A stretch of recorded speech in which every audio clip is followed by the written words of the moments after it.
before Kawhi Leonard is going to be sidelined. Oh, God. This time, indefinitely to start the season as he rehabs from inflammation in his right knee. Leonard has not played or participated in any training camp or preseason activities for the Clippers.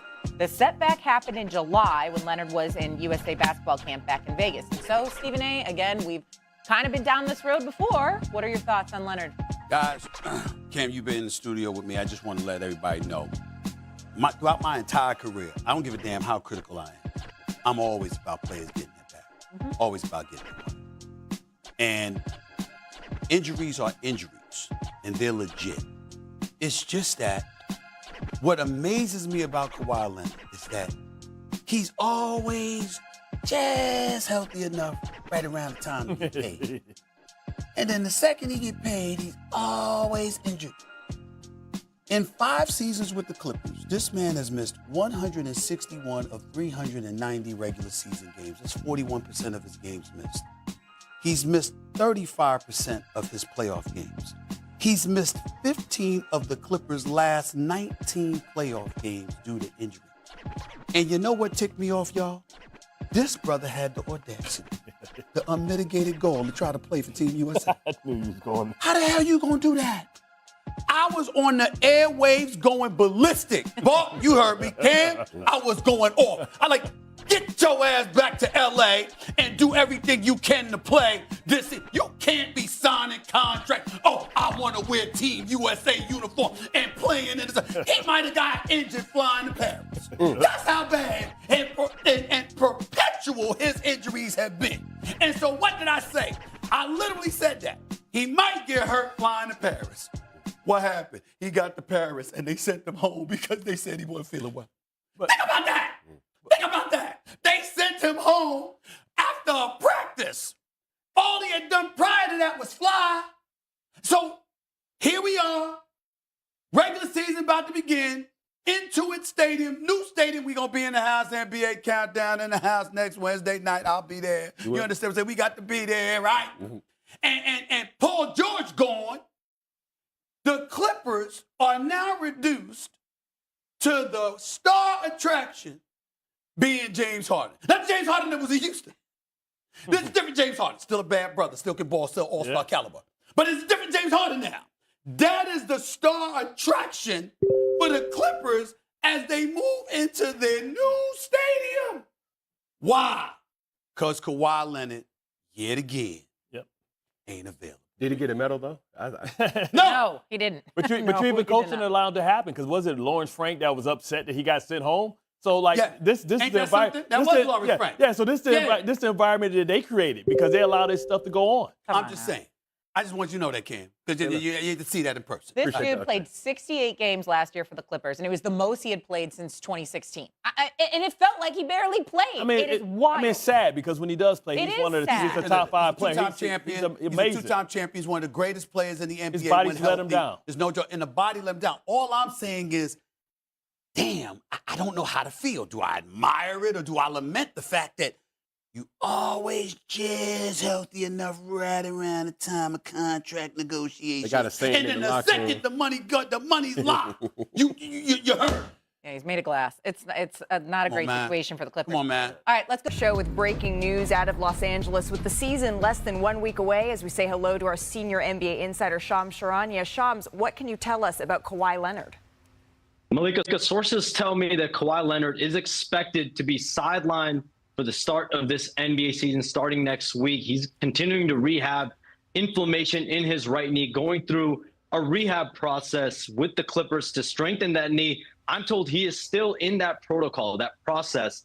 And the Clippers, Leonard, they're working together to make sure whenever he's back on the floor, he's going to be able to sustain and stay on the court, and that they're doing their due diligence and not just bringing him back for the start of the season or rushing him back for a week. But for Kawhi Leonard, this has been something since last spring, really, where it's been a process. He just has not felt right. He's been dealing with swelling in that knee, continued swelling. That's something he's still had and developed over the course of this training camp. So he will be out a period of time to start the NBA season. Still unclear exactly when, but the players, coaches, they are bracing for him to be out a period of time to start the year. This puts a lot of the onus on James Harden. Maybe not to be Houston James Harden, but everything you see out of the Clippers right now and James Harden is that he is in top form. He's ready from a leadership perspective, and also what he's delivered so far on the court in preseason. What he's going to bring is going to be as close to Houston, James Harden, as we've seen. And then around him, Norm Powell, Derek Jones Jr., Ivica Zubac, players ready to step up in the absence of Kawhi Leonard. Yeah, wow, out indefinitely, just days away from officially opening their brand new arena here in Los Angeles. Shams, I want to bring in Tim Legler, Kendrick Perkins, and Brian Windhorst into this discussion as well. Brian, the last time that we really saw Kawhi, he was being replaced on the Olympic roster here, and now to hear that months later he is still dealing with this knee inflammation, what's your reaction to this?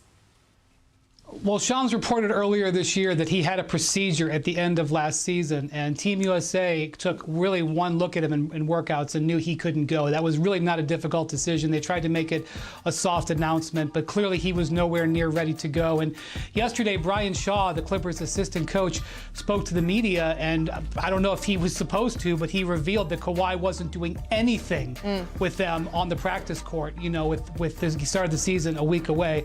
And so the disappointment here is that last year was really Kawhi's healthiest year as a Clipper. He was terrific throughout the regular season until this issue popped up at the end of last year and clearly still affecting him.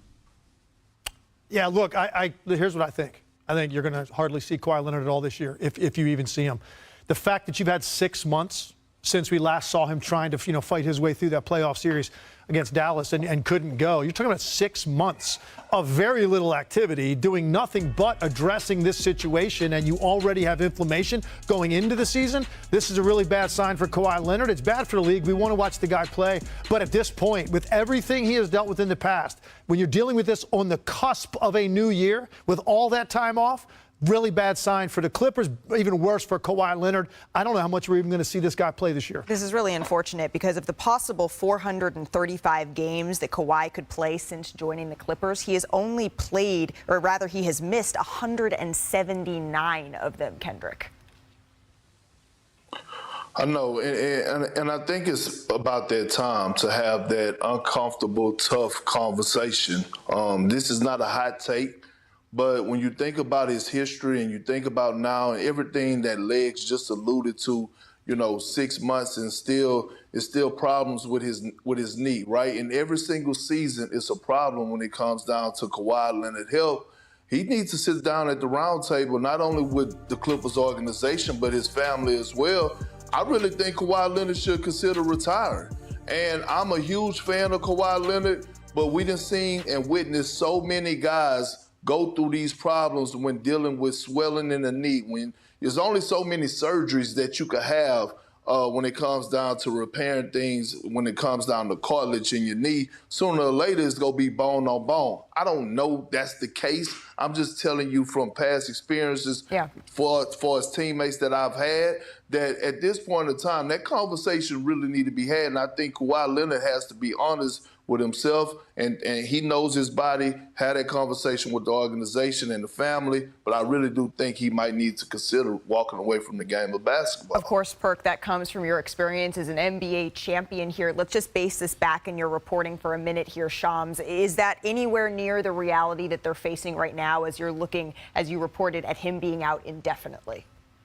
For the Clippers and Leonard, the good news, though, is they feel like he's now on a protocol and a pathway where they've found some success in terms of this is the plan, this is the plan we're going to chart, and they feel like they have found it. And I think Kawhi Leonard, from what I'm told, there has been some level of optimism that he has a better handle of where this swelling is at than he has in the past several months. Of course, that's a level of concern, but the fact that they actually have a plan for him and there is a protocol in place, that is the one saving grace you can take from the Clippers and Kawhi Leonard's perspective, is that there is a plan here to see if he can get back on the court and at a high level, sustained level, not just a level where you're still fearing he's going to be in and out of the lineup. They don't want him back in the lineup if it's going to be in and out. They want him to be sustainable. And they feel like with James Harden there, they can at least tread water and play at a high level with him leading the ship. Right, because when he is on the floor, Kawhi Leonard, he is absolutely incredible to watch, and we cannot lose sight of that. This does, and I cannot... 5 key questions for the Warriors in the 2024-25 season.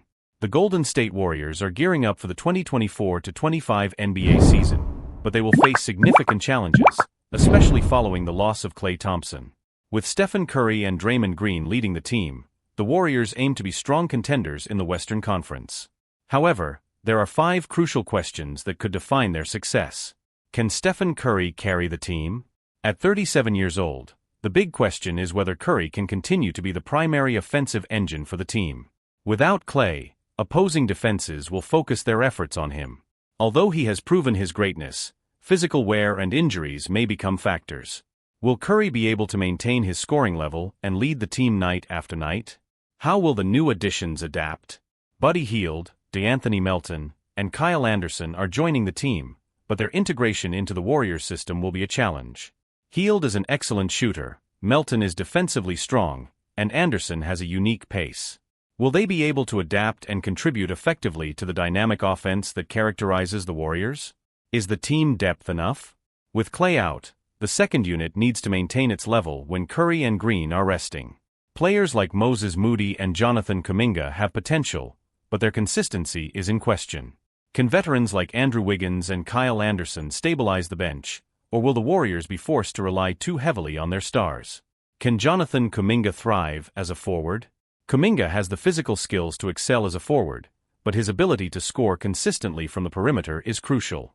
His defense is also promising, but he will need to improve his shooting to help the team maintain spacing on the court. Will he be able to harness his potential and become a defensive pillar while contributing offensively? Is it time to trade Andrew Wiggins? The decision to trade Wiggins is critical. While he has been essential to the team's success, his inconsistency raises concerns. Trading him for a player like Jeremy Grant could provide a more reliable offensive option. The Warriors must weigh the risk of letting go of a dependable player for one with more uncertainties.